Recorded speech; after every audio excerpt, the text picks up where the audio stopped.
Hello everybody. My idea for this YouTube channel is that I'm going to be taping episodes in which I look at things that are going on in the world right now through the lens of my last book, The Laws of Human Nature.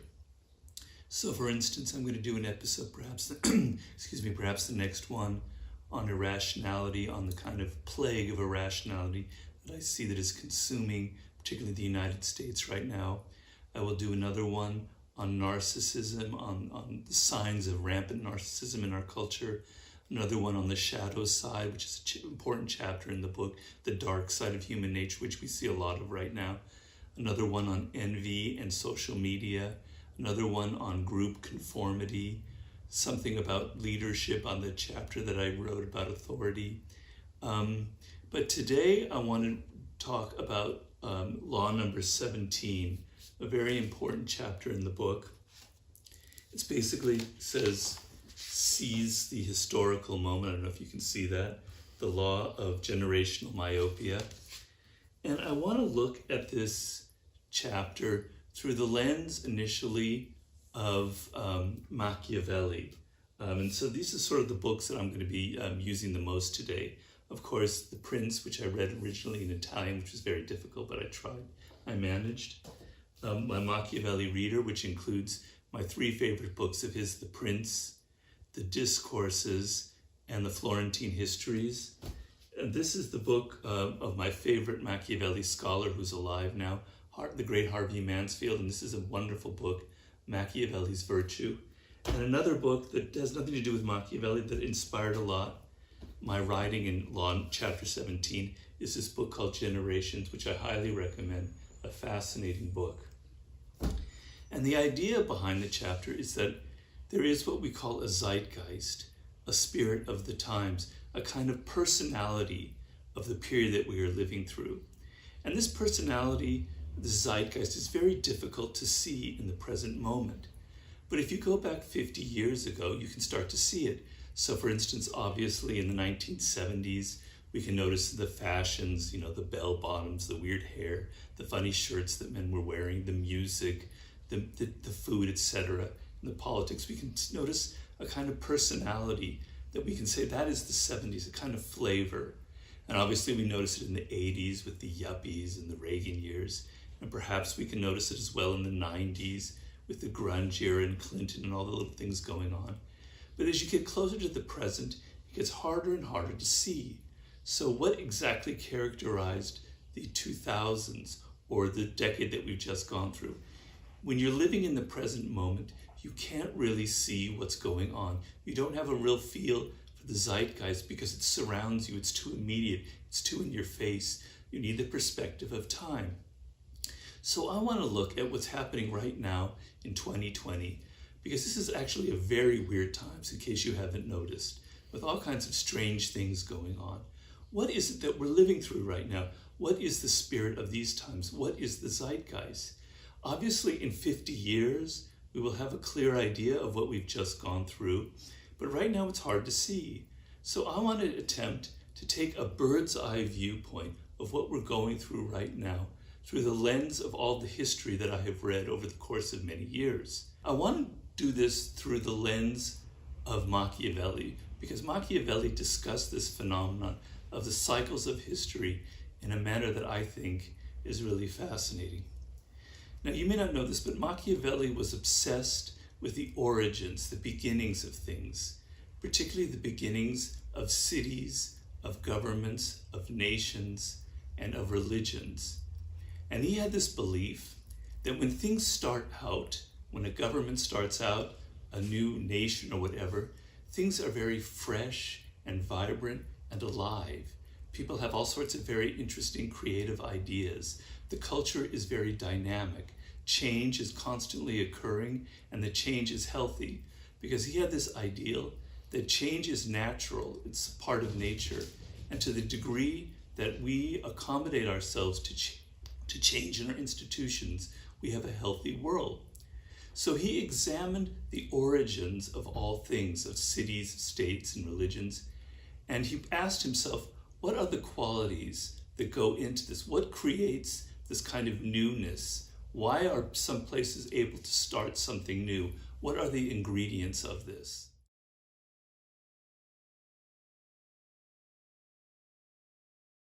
This cycle of history is very natural and it's very organic. And for writing my book, in the particular chapter 17 that I was talking about earlier, I was very influenced by that book, Generations, that I showed you.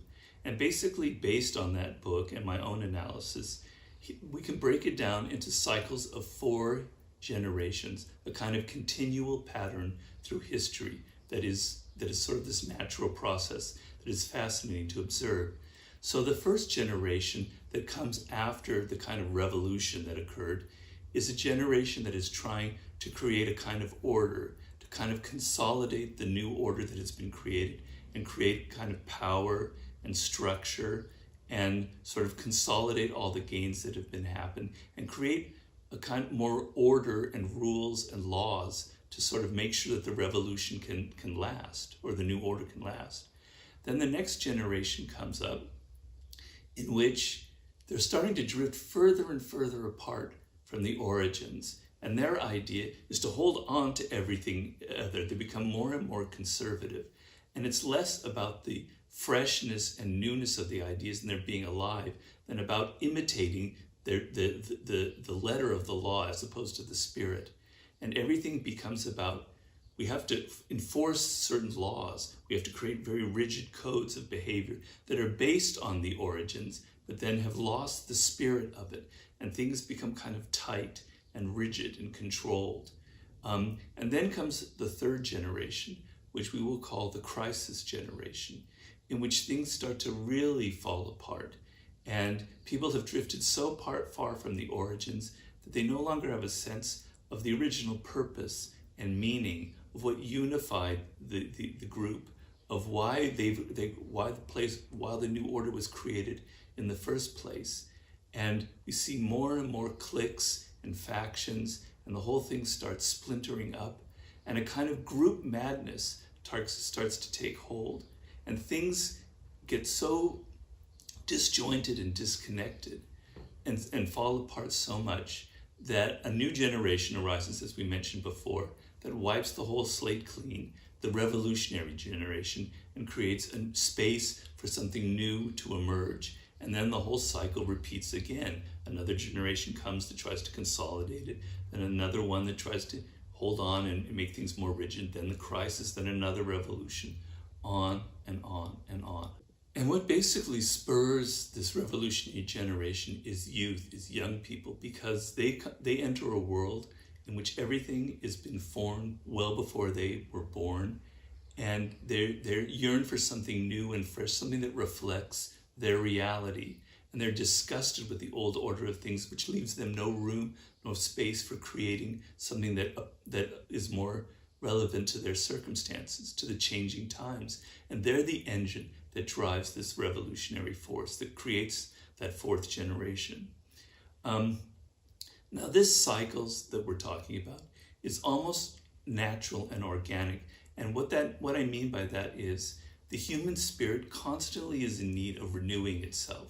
We can't stand when things get so rigid and tight, when things start to fall apart, when the old order becomes so corrupt and distanced from everyday people and everyday realities, that it's natural that we feel the need to completely wipe the slate clean. And so Machiavelli analyzed this with various cultures, particularly ancient Rome, that he was fascinated with the Republic of Rome.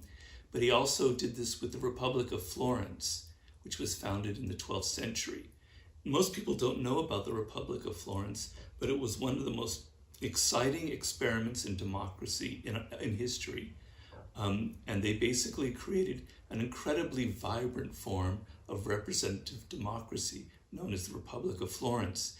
And Machiavelli himself had grown up in Florence. But what happened was the Medicis took it over in the 15th century, and they kind of changed the Republic into something that was more suited toward kind of autocratic rule. They perverted the values.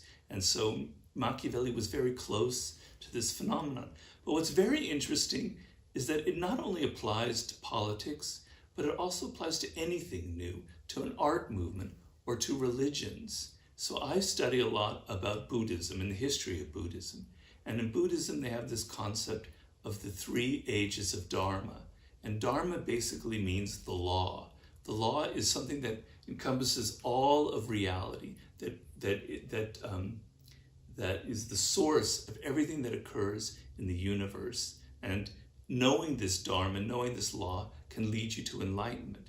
And they're called the 3 ages. The first age is the Dharma of enlightenment, where people are suddenly aware of the path towards enlightenment. And they're great teachers, and it's all very vibrant and fresh and alive. And the religion kind of expands. And then comes the second age, the Dharma of imitation, where people are starting to drift away from the original idea, and it's all about imitating the ideas of the earlier generations. And so it slowly becomes deader and deader and deader until there's the third age, the age of the degenerate Dharma, in which things are so corrupt, where people start creating their own ideas about what enlightenment or what religion means. We can notice this phenomenon in Christianity and all kinds of other religions. And in Buddhism, there's a constant movement towards refreshing, towards getting rid of this, to having new kind of revolutions.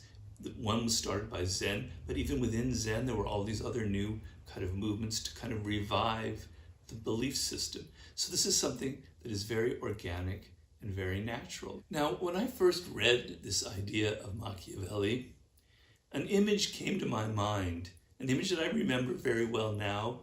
It's a little bit hard to explain because it's visual, but I'll try to explain it a little bit. I saw it as the kind of building of a house. So you have this house, land has to be cleared in order to build a house. The swamp has to be cleared out, or the forest, and now there's a space to build a house or a tower or whatever kind of building. And so then a foundation is laid, and this sort of beautiful house starts to arise, and it gets taller and taller and taller. But then the inhabitants of this house start to forget about the foundation, about the land around it. They just are sort of enamored with the house itself. And the sort of the swamp starts to return, the forest returns, and the structure of the house starts to rot from within, decay, because nobody's really taking care of it. So from the outside, the house looks great, but from the inside, the structure of it is rotting and decaying from mold or from termites or whatever. And then a point is reached where the whole house collapses. And so I sort of see the process that happens in a decaying kind of order as this house that looks great on the outside. And this could be the United States right now, it could be our institutions, but from the inside, everything is rotting and decaying and falling apart. And we're not really aware of it until it becomes so evident that we realize something has to be changed. And so in my looking over this process of generations phenomenon, I'm particularly fascinated by the crisis generation. Maybe it's something about a dark side of my own nature, but this is the darkest period in any kind of historical moment. It's what is known as the Troubles in Russian history, and we see it in Europe on many occasions.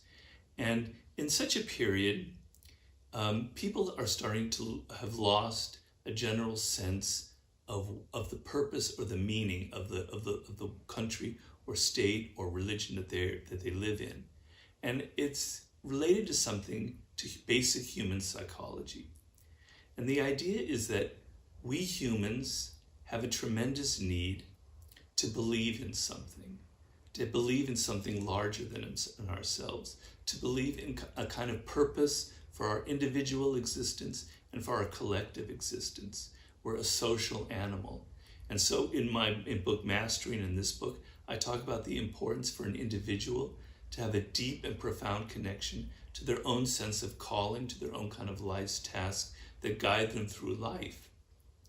But a collective, a society, also needs that kind of sense of purpose, that we are united around a particular ideal and that this is what's guiding us. And there's something higher than just our individual existences.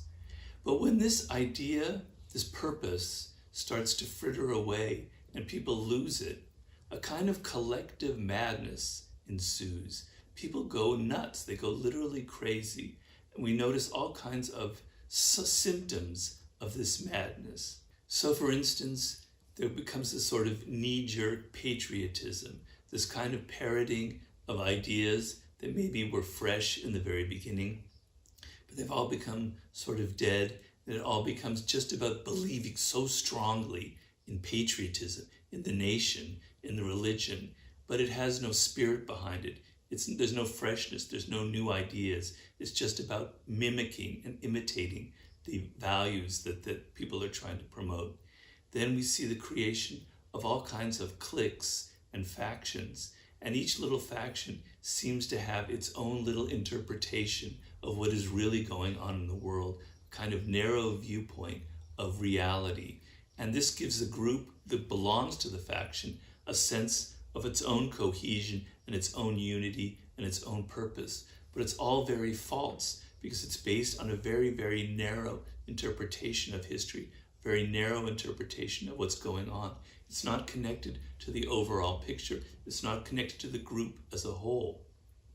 We also notice all kinds of conspiracy theories starting to sprout up like mushrooms, where people, instead of seeing the connections, that all the little dots that connect about what is happening in the world, they create their own kind of connections in a kind of group paranoia.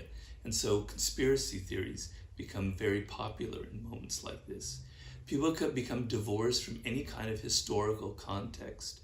They imagine that what's happening in the world is just something new and never happened before. So for instance, if you have no understanding of the history of the races in the United States, of what it was like to be black in the 30s and 40s and 50s, and the intense racism that was existing at that time, you can imagine now in the present that things are fine, that, actually we've made so much progress and that people are just complaining for no reason. So a lot of people are kind of divorced from the historical context, and it leads to this kind of insane reasoning process. The same thing happens with beliefs in technology, as if the phrase is, this time it's different. So it's different now with the internet. It's different now with social media. This has never happened before. But these kinds of things, it always seems like it's different. These kind of bubbles and these beliefs in technology, this kind of religious fervor towards new forms of technology have existed many times before. But if you have no historical context, if you're divorced from the past, then you think everything is new, everything is exciting, and the present just is what it is, as opposed to a long stream of events that occurred to lead to this present moment. Another thing that happens is that all kinds of contradictions start to emerge from within. So people are trying to promote freedom and diversity, and yet they want to tamp down anybody who might disagree with them. A complete walking contradiction.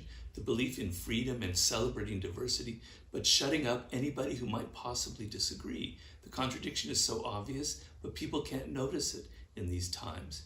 And when things get so chaotic and so disjointed, also emerge, just like mushrooms as before, con artists and demagogues and all kinds of weird gurus who are going to fill the emptiness that people are feeling with all kinds of new belief systems and new kinds of religions and cults. And the leaders that emerge, the con artist leaders that emerge, aren't really connected to any kind of ideas. It's really just about power itself and naked self-interest. So these are the kind of qualities that emerge in this crisis generation. And what happens is, it's almost as if people are haunted by ghosts of the past. We feel the past weighing us down, and we don't even have the room to create anything present and alive in the moment.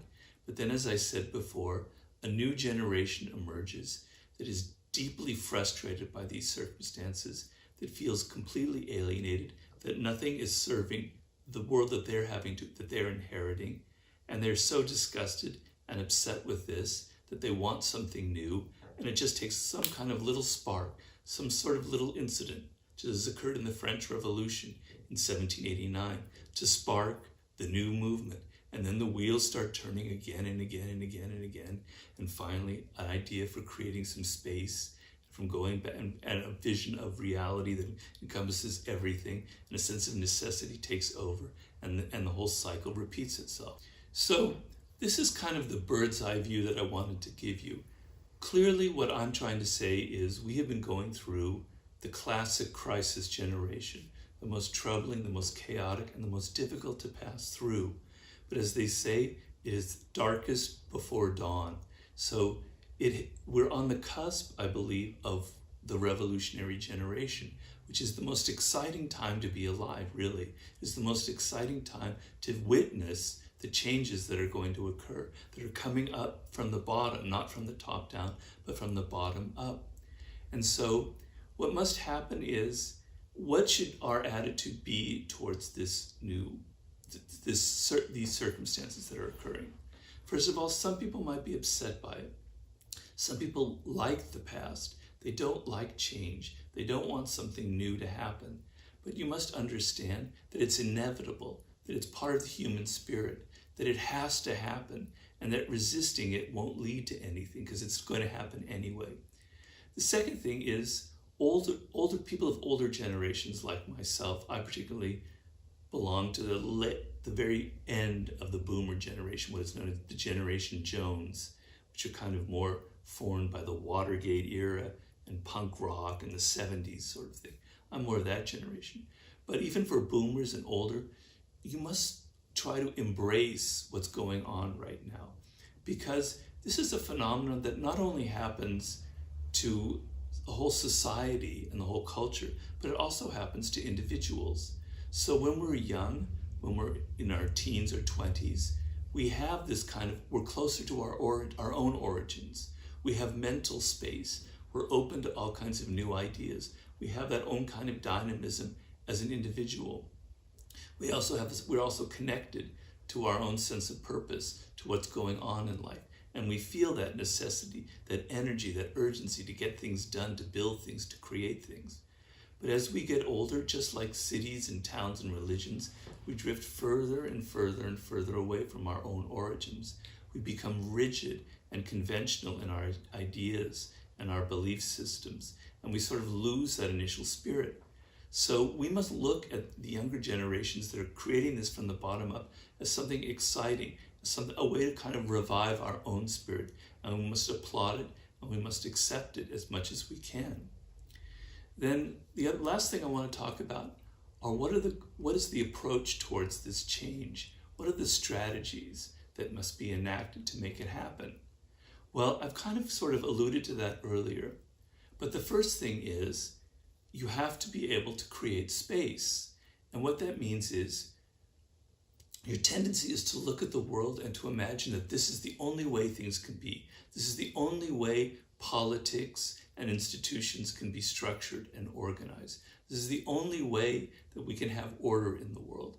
But there are actually other ways of imagining. We can imagine other forms of politics, other ways of human beings living with one another, other ways of creating new relationships. And so it's not creating space in the sense of wiping out territory and creating land to build on. It's creating psychological space where we can literally get rid of the past. We can say we don't want this anymore. In several of my books, I know the language is a bit harsh, but I call it we have to kill the father figure. We have to slay the father. That's law of never step into a great man's shoes in the 48 laws of power. In the 33 strategies of war, it's do not fight the last battle. In mastery, I talk about the apprenticeship phase and how you have to eventually get rid of the master who taught you, and how Mozart had to do that with his father. In the laws of human nature, I talk about this over and over and over again. You were weighed down by the past, by all the rules and the rigidities, and you have to create space and imagine something completely different and something completely new. And you must not be afraid of that, and you must give complete rein to your imagination. The second thing is also about that totality. Now, people might misunderstand that. I'm not talking about a kind of totalitarian spirit where everybody must rigidly believe in the same thing. What I mean by the totality is there's a vision, there is an idea of reality. This is what's really going on in the world right now. And it's hard for us to ever really know what's going on in the world in the present moment. But it touches all aspects of our life. Everything that occurs, everything in politics and entertainment, in the arts, in the sciences, they're all connected because there's one kind of human spirit, a zeitgeist that encompasses the whole thing. And so a realistic attitude sees all of the picture and understands the connections. It's not just a narrow little viewpoint from academia, a narrow little viewpoint from the news media, a narrow little viewpoint from social media, each person having a little kind of narrow take on what is happening in the world. No, this encompasses everything going on, all the structures, all the whole reality that encompasses the zeitgeist, the spirit of the times that we're living in. And to the ability that you can understand these structures of what ties it all together, you have the power to change it and to create a more unified movement. Because change and movement and revolutions occur, it's a numbers game, basically. The more people that are involved, the more the masses are encompassed in it and feel excited and involved, the more momentum you will generate. And so you want to encompass a vision that everybody will want to join, but that is connected to all aspects of what is going on in the world, and not just have these narrow little viewpoints. And that is a focus of actually connecting yourself to the realities that are going on. The third part is the necessity, which is extremely important. You have to feel that creating this change is so vital and so necessary that if another year goes by with the old order of things, we're all going to perish, that the environment is going to fall apart, that things are going to get worse and worse, that the troubles that I talked about, the confusion, the little cliques and factions, the conspiracies, the rampant irrationality, will reach such a point that we'll all just vomit and we can't live anymore and we'll suffocate. And so you have to feel the necessity for this. It has to impel your energy and your movement every single day. Because creating this kind of change, it's not an intellectual thing, it's more of an emotional matter. It comes from a sense of disgust and anger. The next thing you must do is, going back to that image of the house, where everything kind of looks good on the outside, the facade, but it's kind of rotting from within. It's kind of, some people have called that sort of a public secret. We all kind of know that things are rotting from within, but nobody's really paying attention to that. You have to publicize this. You have to make this as visible as possible. You have to show to the world the actual state of decline, the actual ridiculous disparities in wealth and power that exist in the world. And one thing that Machiavelli discussed, and I've learned in my studies of history, that periods in which there are these incredible disparities in inequality of wealth and power are the most decadent periods of history. They are the forerunners of a great collapse that is inevitable. It is the end of some kind of empire, whether it's the Roman Empire or it's the American Empire. And so the last thing is, you must be aware of the three greatest dangers that you face in any kind of mass movement for change.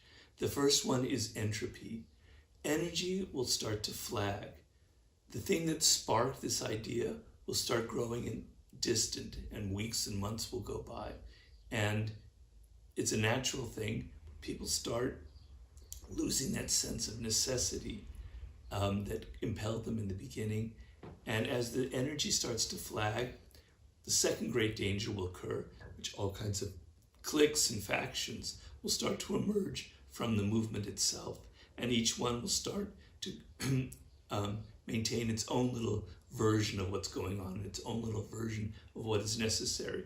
And once factions and cliques start to happen, it starts to create a momentum where more and more splintering occurs, and there's all kinds of infighting.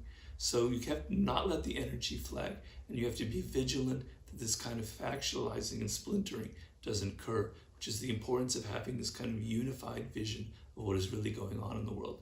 And the third great danger is the reaction.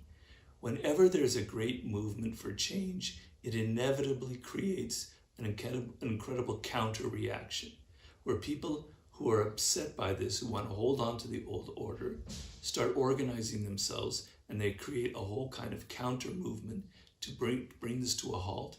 And these are very powerful. And you notice this in all kind of great sweeping historical moments. It's most obvious in the French Revolution, where you had this revolution that was very unbelievable moment, toppling 800 years of an aristocratic structure. And then suddenly the terror that occurs and it starts to fall apart. And then there comes Napoleon, who creates a kind of fake version of the revolution. And then Napoleon is gotten rid of. And they actually bring back the king himself, the Bourbon monarchy. And so the reaction is going to be forming just in this moment. People are already organizing in a way that's going to try and halt any kind of change, because there's always people who hate change. And you must prepare for this, and you must strategize against it. So those are kind of how I look at the zeitgeist, what's happening in the world now, through the lens of my books and through Machiavelli and through my reading of history. I hope you find this interesting. I hope you don't find it too challenging or too weird. But anyway, I encourage you to read that chapter in my book. And until I see you the next time and we discuss the great phenomenon of irrationality that is exploding in the world right now. Thank you very much.